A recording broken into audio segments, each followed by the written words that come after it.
The Denver Broncos' initial 53-man roster is set. It should be noted before we dive in that this is subject to change as waiver claims come in, so on and so forth. But without further ado, no fanfare, no BS, no stalling, let's go ahead and bring in the initial 53. Broncos only keeping two quarterbacks on the 53 in Bo Nix and Jarrett Stidham. Sam Ehlinger, he is a vested veteran. He doesn't have to go on waivers. They can sign him back to the practice squad immediately. But according to Chris Thomason yesterday, Ehlinger might have other opportunities out there to maybe join a 53-man roster. So we'll see what happens with him. If he doesn't find another opportunity, he'll probably be back on the practice squad as QB3. Otherwise, Denver might have to look in a different direction for their QB3. Running backs, they are indeed keeping four. J.K. Dobbins, R.J. Harvey, Jaleel McLaughlin, and Tyler Bidet. This is the way that things have been trending for some time now.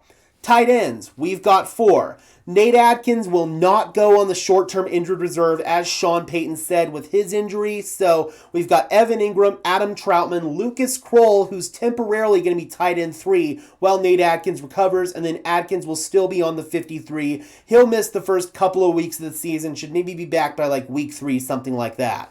Wide receivers, they're only keeping 5. Cortland Sutton, Marvin Mims, Pat Bryant, Troy Franklin, and Trent Sherfield. I was hoping they'd find a spot on the 53 for Courtney Jackson, but it didn't come to be, unfortunately. I'm hoping that Jackson can come back on the practice squad, but I'm not 100% confident that he's going to pass through waivers. Offensive line, they are keeping 9. Garrett Bowles, Ben Powers, Luke Wattenberg, Quinn Miners, and Mike McGlinchey obviously is your 5 starters. And then 4 rotational guys, Alex Palczewski, Matt Peart, Alex Forsyth, and Frank Crum. I was dead ass wrong on Frank Crum. I am so sorry, Frank. I didn't even have him making the practice squad in my projections, but here he is on the 53. Good for him, and I will take the big fat L on that one.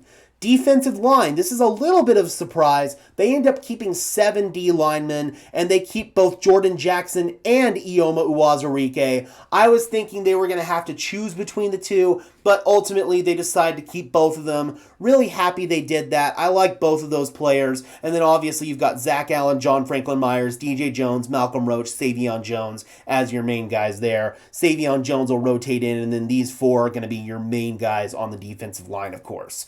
So then you've got edge rushers, Nick Bonito, Jonathan Cooper, Jonah Ellis, Dondre Tillman, and Q Robinson. They'll keep 5 there. No surprise.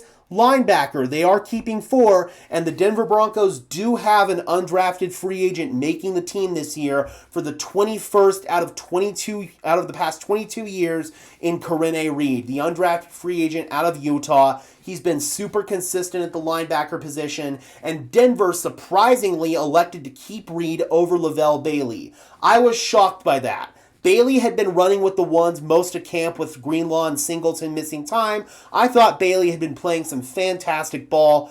I think Denver's confident they're going to pass him through waivers and get him back on the practice squad. They were concerned that wasn't going to happen with Reed, so Reed becomes the undrafted free agent to make the team this year. Congratulations to him.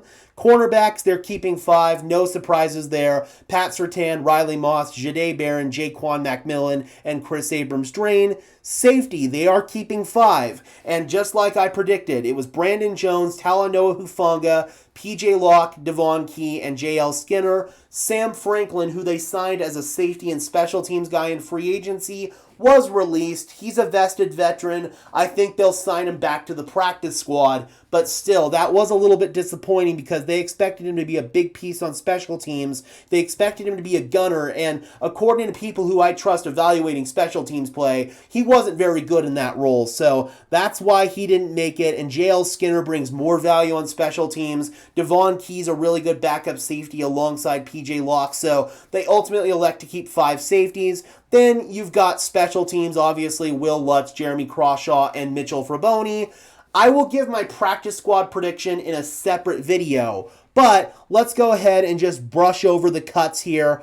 Yesterday, it was Joaquin Davis, Andrew Farmer, Micah Abraham, Joshua Pickett, Clay Webb, Michael Dwumfor, Xavier Truss, Garrett Nelson, Jerwan Newton, Audric Estime, Damari Mathis, Blake Watson with an injury designation after he sprained his knee in New Orleans, Kyrese Rowan, and Marcus Cox. Today, it was Garrett Wallow, Reese Taylor, A.T. Perry, Jaden Robinson, Lavelle Bailey, Courtney Jackson, unfortunately, Calvin Throckmorton, who was released because he's a vested vet. Same thing with Sam Franklin, Quentin Newsom, Michael Bandy, Delarian Turner-Yale, Joe Mikowski, Will Sherman, Jordan Turner, Keedron Smith, Keaton Prescorn. I really wanted him to make the 53, but it didn't materialize. Jordan Miller, the nose tackle. Adam Prentice, the fullback, who was released. Again, vested veteran. I think he'll be back on the practice squad. We'll talk about IR additions in just a second and how that will impact this. Christian Williams, Caleb Lohner, Sam Ellinger, and then Devon Bailey was traded. He didn't have a corresponding roster move after he was traded, so that counts towards the roster moves for me just for math reasons. So there's also 2 moves that the Denver Broncos made on IR. They put Michael Burton and Drew Sanders on the short-term IR. You can do that now. You don't have to make the initial 53 to go on the short-term IR. They're both going to miss the first 4 games of the season, and they don't count towards the initial 53. So that is the initial 53-man roster for the Denver Broncos, and those are the cuts for the Denver Broncos. The practice squad should materialize over the next couple of days. I will give my best crack at predicting the practice squad in a separate video. But until next time, guys, be sure to leave a like on this video as well as subscribe and ring the bell so these videos appear in your notification feed. I would really appreciate it, guys. Those are both free and easy ways to show your support. It helps tell YouTube's algorithm to push us out, and it helps us get seen by more and more members of Broncos country just like you and me. Additionally, if you guys want to go above and beyond in supporting the channel, please consider becoming a channel member today. You can do so by clicking the link in the description below. It is not mandatory, but if you want to go above and beyond in exchange for some extra perks and incentives, please consider it. Again, the link is in the description below. All right, guys, and until next time, I'm your host, Gage Madrid, saying peace out.